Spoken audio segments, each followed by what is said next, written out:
Obrigado, primeiro a vocês que têm estado aqui a observar e às pessoas que estão em casa. Obrigado pelo vosso tempo. O que eu vou fazer nesta apresentação é um percurso, como é que eu cheguei a determinadas conclusões e espero tentar convencê-los da minha ideia. Este trabalho ainda começa na minha tese, que estudava os retoques em negativos de gelatina e vidro.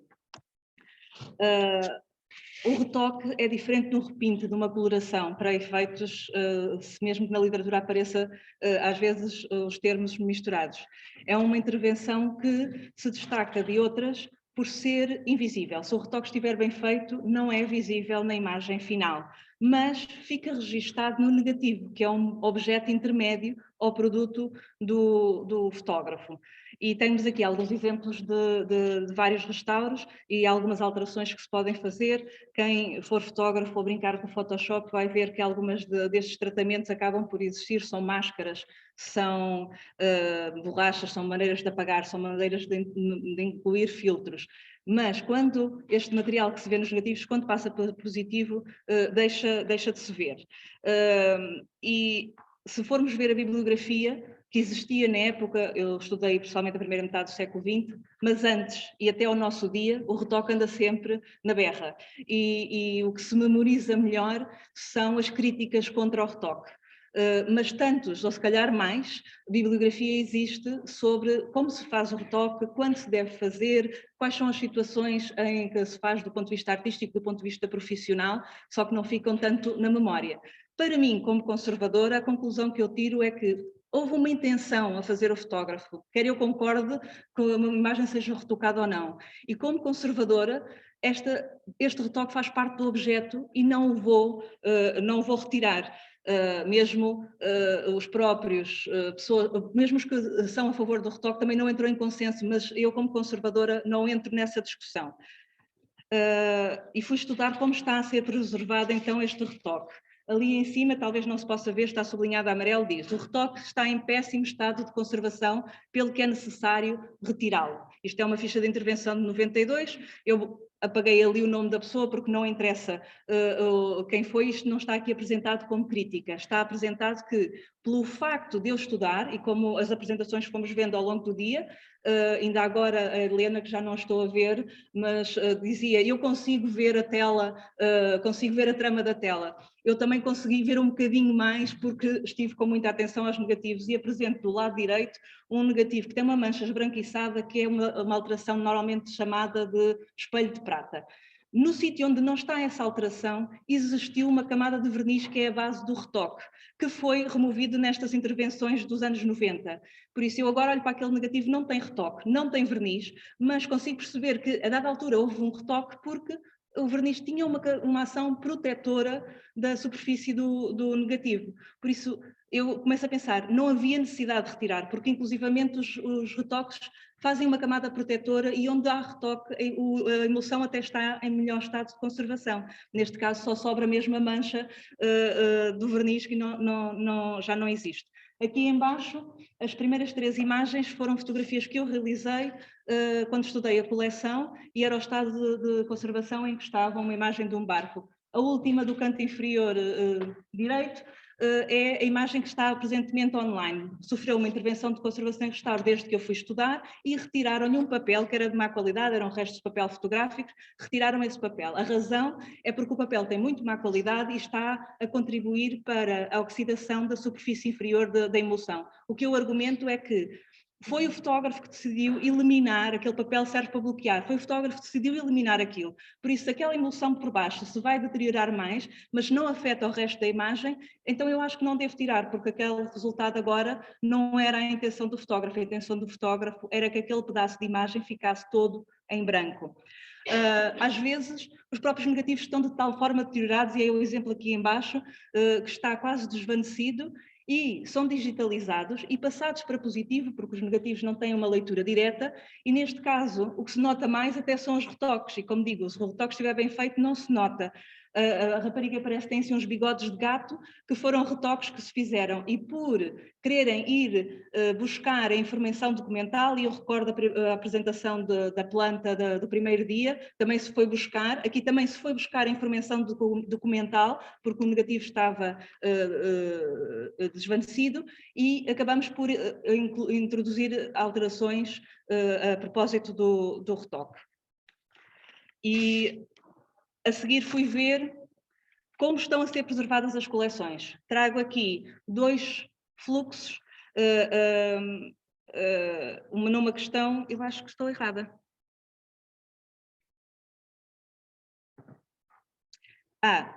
Faltou-me disso. Eu mostrei 2 imagens que digo que é como está digitalizado, não é? Por isso chamou-me a atenção desta questão da imagem estar digitalizada e apresentada num positivo.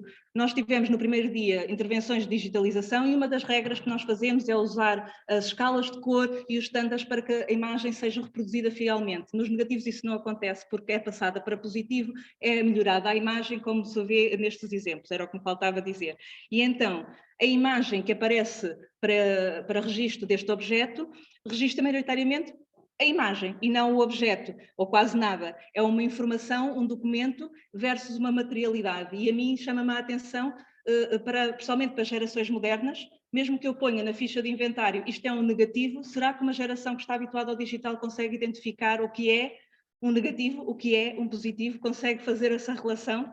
A informação destes retoques acaba depois por ficar naquelas fichas de intervenção, e muitas vezes não passam para as bases de catálogo, não passam pelo menos de forma sistemática, e esta informação que pode explicar o estado desta imagem não existe disponível ao público.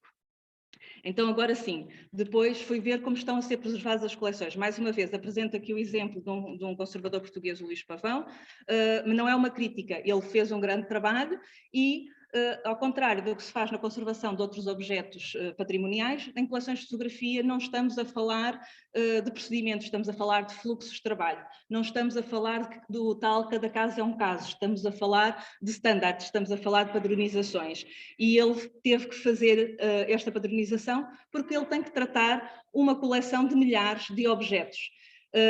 O que eu chamo a atenção é que os negativos, deixem-me ver qual é que é o número. Na primeira coluna, o número 5 diz segregação de espécimes instáveis e identificação dos objetos com necessidades de restauro. Foram segregados, quer dizer, foram separados. Mas depois o ponto 9, não sei quantos pontos a seguir, que levam a organização, a limpeza, a identificação e a descrição, já não se faz nestes objetos que foram segregados, que só voltam a aparecer no ponto 12. O que muitas vezes acontece nestes projetos é que o dinheiro acaba e aqueles objetos que foram segregados, que podem não ser assim tantos, podem ser 5%, 1% da coleção, que se forem 1000, disfarça. E para um gestor, ele pensa, tenho 95% da minha coleção, este profissional é excelente. Entrou, tratou 95% da coleção e eu fiquei feliz porque tenho imensa informação online. E eu chamo a atenção destes 5% que não foram identificados e que o Luís Pavão ou outras equipas foram contratadas para fazer o tratamento e foram embora. A instituição não tem a equipa de restauro. Por isso, a informação que está referente àqueles negativos vai-se embora e as pessoas ficam na instituição, simplesmente esquecem, até que um dia numa prateleira os encontram. Quer dizer, onde é que eles estão? Ninguém sabe, porque não chegaram a ser identificados. Mais para a frente ele voltou a fazer um fluxo diferente, já a contar com o processo de digitalização e uma melhoria na gestão das bases digitais, mas acontece a mesma coisa, a descrição aparece no número 9, o restauro no número 10, mas a segregação aparece muito mais atrás. Depois fui ver, então, e o que é que acontece a um objeto que entra numa instituição. Não só o trabalho de conservação e restauro, mas todo o caminho que uma peça numa instituição faz, desde que entra até que é posta ao público, numa exposição, numa base de dados. Estes esquemas foram retirados da página do ICOM, já não estão disponíveis atualmente. A minha opinião, porque não estão disponíveis, é porque eles fizeram umas definições muito concretas, e quando se faz uma definição muito concreta há sempre alguém a criticar, e eles agora têm uma versão mais abstrata a dizer o que é cada função. E o que se pode ver aqui é, numa coluna, uma série de profissionais da conservação, o conservador cientista, o gestor de coleções, o curador, o historiador, vem inclusivamente o segurança. E, ao clicarmos no conservador, iluminam-se em azul claro quando o conservador está parcialmente envolvido, e em azul escuro quando ele está totalmente envolvido. Para comparação, pus o curador ao lado, só para chamar a atenção que tem, parece que, a função oposta.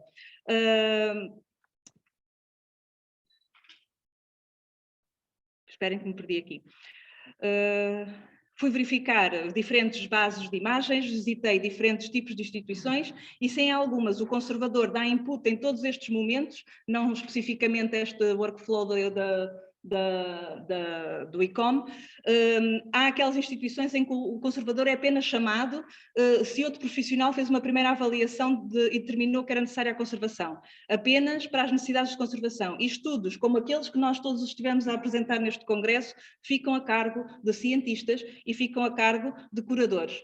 E aqui entre nós, o conservador consegue dar um input se calhar maior, porque não estamos em contacto com o objeto. Ainda assim, a minha investigação e outras deste encontro, era isso que eu estava a dizer, revelam que nós conseguimos ver coisas que mais ninguém vê e que são de interesse para o público geral. Mas o relatório que estes conservadores fazem, ninguém lê. Não, ainda tenho mais um bocadinho. Estou-me a aproveitar do espaço da Milene, desculpem-me lá. Isto são objetos que foram digitalizados para não serem manipulados. Se o relatório não se lê, se o objeto não é visto, somos afinal nós, os conservadores, que temos a informação sobre este objeto. Informação que é relevante desde o ponto de vista patrimonial, histórico, documental e que, argumento eu, de alguma forma, deve chegar sempre ao público nos momentos de divulgação e apresentação, que não nos são consultados quando é o curador simplesmente a fazer a sua escolha. Aqui é que entra a sustentabilidade e a transdisciplinaridade da minha apresentação.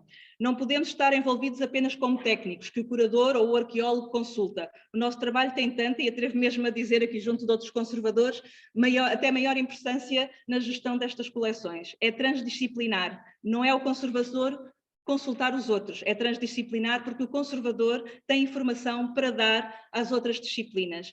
Nós temos mais acesso, vemos mais informação, já aprendemos a falar com químicos, já aprendemos a falar com historiadores e agora teremos de convencer a considerarem-nos como iguais, a aprender a falar com curadores e a aprender a falar com gestores.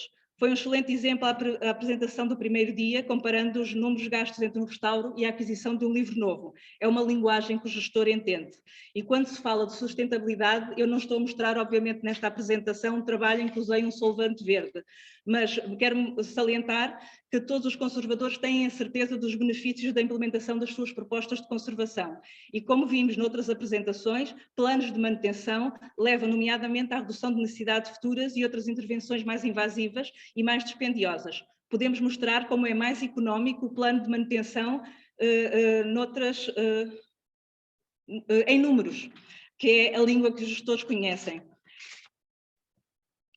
O conservador tem de sair da oficina e tem de ser também defensor. Já se começa a ouvir muito a palavra advocacy. O divulgador junto dos colegas, como estamos a fazer aqui, mas participar também na organização de exposições, como a Sofia, e publicações, e trabalhar junto das comunidades, como também já vimos aqui. Ser o maior defensor, não só dos objetos, das coleções, mas da própria posição como profissional de património. Eu deixo esta apresentação em aberto, não pretendo dar aqui uma solução específica. A exposição que tivemos a oportunidade de ver da Ana Sofia é um exemplo de uma aplicação para o público em geral dos resultados de uma investigação. Nestas imagens, mostro como às vezes podem mostrar características de pinturas, de outros objetos e até das fotografias da informação que nós podemos recolher e que as pessoas podem ter acesso através de novas tecnologias. É uma ação de divulgação que no mapa do ICOM nós não estávamos lá, mas nós conseguimos aparecer nesta secção.